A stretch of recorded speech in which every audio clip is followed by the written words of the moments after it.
नमस्तु महाराज। महाराज मेरी जिज्ञासा है कि एक और हम पढ़ते हैं, माइक तो पास करो भैया, मेरी जिज्ञासा। जननी नहीं, जन्मभूमि। पहले माइक ठीक करो, फिर हम सुनेंगे आपसे। हाँ हाँ, ऐसा। जननी देखो सुनो, माइक पकड़ना कितना कठिन है, फिर बोलना तो और कठिन बात है। अच्छे से पकड़ो, ऐसा पकड़ो, ऐसा।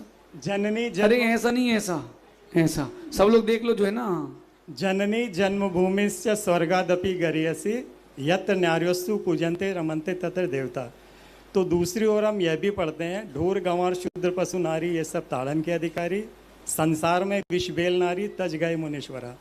इनका शब्दार्थ और भावार्थ कुछ और है या यह पुरुष प्रधान समाज का नारी के प्रति द्वेष है? कृपया समाधान। देखिए, नारी कभी भी अपमान का साधन नहीं और अपमान की हकदारी भी नहीं है। जितना सम्मान पुरुष का होता है उससे ज्यादा नारी का होना चाहिए, क्योंकि वो उभय कुल गौरव है। आपको जन्म देने वाली हो चाहे तीर्थंकर को जन्म देने वाली, वो नारी है। लेकिन समस्या कहाँ है? समस्या अपने समझने में है। वेद में एक सूत्र आता है, गौ अश्वमेध यज्ञ गोमेध यज्ञ, है ना।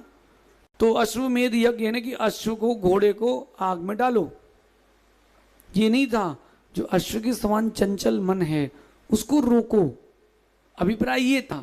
गो हंती, हन धातु रक्षार्थ में भी है सहज सागर जी, और हन धातु मारने अर्थ में भी है। अभिप्राय से अर्थ निकालना पड़ता है। जो अपन प्रक्रिया कर रहे हैं, अपन पहले उसका अभिप्राय समझें। वो जो वहां लिखा है ना कि मारन के अधिकारी, तो वह मतलब मारने से नहीं है, अनुशासन की है। क्योंकि स्त्री को भावुकता में कोई बिगाड़ सकता है। कहते हैं कि लेखनी, पेंसिल, गाड़ी, वाहन और स्त्री दूसरे को दे दोगे तो वैसी नहीं मिलेगी जैसी पहले थी। मैं नहीं कह रहा, नीतिकार कहते हैं। तो इसलिए ये माँ, आप लोग अपमान के अधिकारी नहीं हो। अपमान का अधिकार जो है वो स्त्री के स्वभाव का है।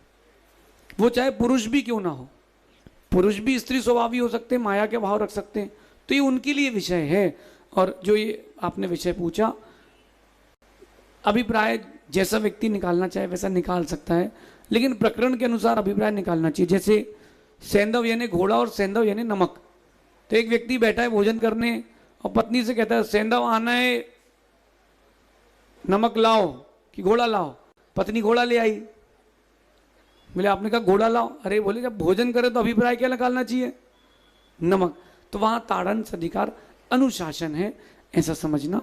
शेष आगे देखेंगे।